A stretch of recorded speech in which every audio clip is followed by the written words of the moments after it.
இளையராஜா வந்து 1000 படங்களுக்கு மேல இசையமைச்சிருக்காரு. கிட்டத்தட்ட அவருடைய பாடல்களின் எண்ணிக்கை வந்து 6000.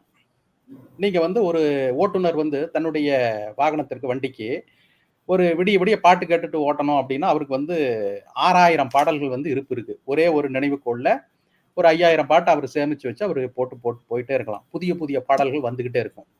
அடுத்து வந்த இசையமைப்பாளர்கள் வந்து அவ்வளவு பெரிய தொகையை எட்ட முடியல. எடுத்துக்காட்டாக ஒரு அடுத்த இடத்துக்கு வந்த இசையமைப்பாளர்கள் வந்து தங்களுடைய பாடல்கள்னு ஒரு 400 பாடல்கள் தான் வச்சிருக்காங்க. ஒரு 400 பாடல்கள், 600 பாடல்கள். இது எவ்வளவு போதும்? இது யாருக்குமே போதாது. அப்ப கேட்டு முடிச்சுட்டாங்க. நான் அதுவும் அதுவும் அதே அளவுக்கு புகழ் பெற்றன. எல்லா பாடல்களையும் கேட்டாங்க.